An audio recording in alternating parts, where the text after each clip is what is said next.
We'll be examining the Council of Florence and the form of consecration for the Eucharist. Among Sedevacantists, we find a tendency of being irresponsible in the handling of church documents, biblical texts, and patristic texts. An argument advanced by a few Sedevacantists is the argument that the Council of Florence solemnly defined the form of consecration to be used in the Mass. The problem with this? Well, for one, Florence never defined any such form. If one were to scour theology manual after theology manual, one would never find such a reference. Such an argument originates in the radical theology of Sedevacantism. The reason such an argument is put forth is quite simple. Florence explains a form that is prevalent in the Roman rite of the Church. In an addendum to the Jacobites and the decree to the Armenians, the Church says that this is the form to be used. It never solemnly defines this as the whole form to be used. In this form that comes from Florence, we find the for many portion in the consecration that the Sedevacantists insist must be used in order to bring about a valid consecration formula. What is the problem with such an argument then? Well, 3 of the 5 Eucharistic institution accounts in the Scriptures don't have the for many formula. Furthermore, 2 of those passages have been formally defined by Trent as passages that evince a true Eucharistic truth and showing the reality of holy orders. If passages that are defined by Trent as Eucharistic and sacrificial in their form don't contain the wording that is insisted upon by the radicals, then we must dismiss this as a weak argument. Nevertheless, we must deal with this in order to dispel this level of argumentation. Well, what did Florence say about the form of consecration? Well, if we read to their decree to the Greeks and Armenians of the Ecumenical Council, the Denzinger number 715 should be examined. We can read definitely what is being said here. We pretty much read the form that is put forth, and we read, "For this is my body, and for this is the chalice of my blood of the New and Eternal Testament, the mystery of faith, which will be poured out for you and for many for the remission of sins." And before putting forth our arguments, we will allow the Sedevacantist position to speak. We'll quote from the godfather of Sedevacantism himself, Mr. Henry Omlor.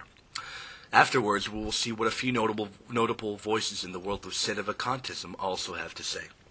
We will find that this argument from that Florence solemnly decreed is not a common one amongst Sedevacantists, and instead it evinces a profound level of ignorance on church teaching.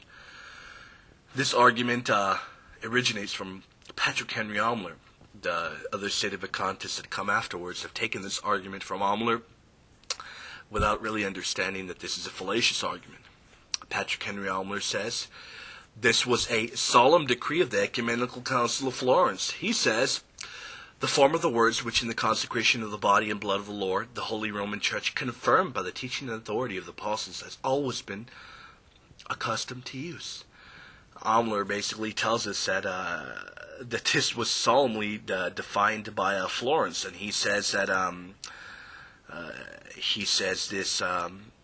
that we would need a higher authority, pretty much a papal pronouncement or a decree from an ecumenical council to override this. He pretty much tells us as if this decree that he speaks about is so heavy with church teaching that it was enforced in a universal manner here.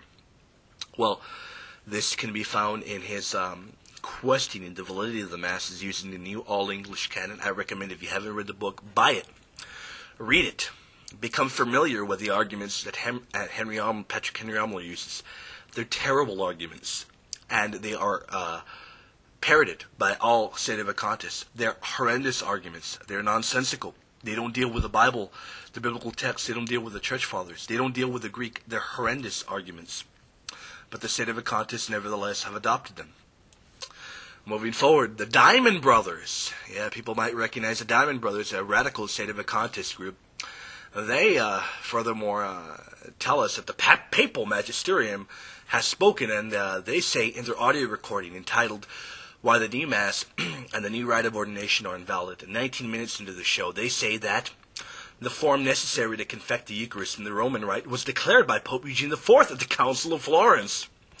Furthermore, in my debate against Peter Diamond, entitled "Is the Novus Ordo Missae Valid?", he specifically says that Florence says you must you must have this form. But if we read this form, we find that nothing is being declared here. What we find is that the Roman Rite uses this form of consecration. We don't find this as being the form necessary in order to bring about a valid sacrament. But the pressing question is whether or not Florence was attempting to declare or solemnly decree anything in this statement here. Let us not forget the important words of Patrick Henry Omlor. He says, "It would require a solemn papal pronouncement or a solemn decree of an ecumenical council." That is to say, something of equal or greater authority than the aforementioned decree of the Council of Florence. All of this comes crumbling down for the Sedevacantists when we realize that, in regards to the decree to the Armenians, a decree which left out the form, but it was mentioned shortly after, since it wasn't put directly in the Armenian decree. We realize that, as the Catholic Encyclopedia says, while it is not necessary to hold this decree to be a dogmatic definition of the matter and form and minister of the sacraments, it is undoubtedly a practical instruction emanating from the Holy See, and as such has full authority in a canonical sense. That is, it is authoritative. This is talking, of course, about a different sacrament, but nevertheless, it is relevant because it deals with the decree in its totality. Moving forward, we will find more argumentation that causes this weak argument to come crumbling down.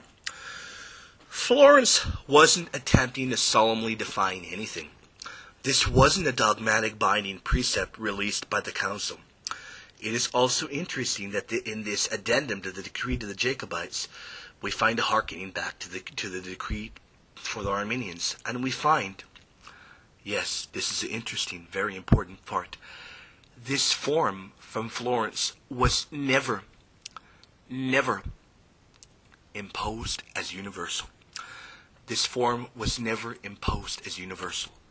This form was never imposed as universal. Surely a solemn form that must, as the Diamond Brothers say, be used, would be imposed as universal, as dogmatic binding decrees are. But this is not the case when dealing with this.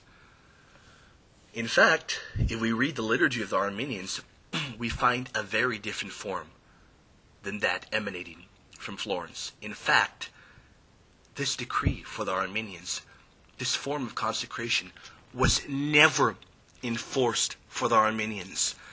Speak to Armenian theologian after theologian after theologian. Read the liturgy of the Armenians. It is different from that of Florence. So this form was a binding, solemn decree?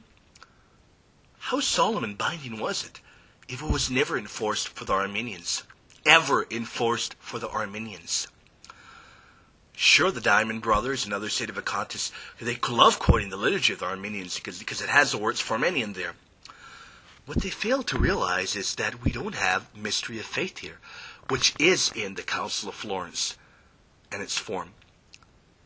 So this binding solemn decree, how binding and universal was it? How strong is this argument? Or is it another fallacious argument that sounds nice in face value, but once you begin to study and go deeper, you realize just how dangerous such a level of argumentation is, just how empty this form of theology is. This is not theology. God bless you.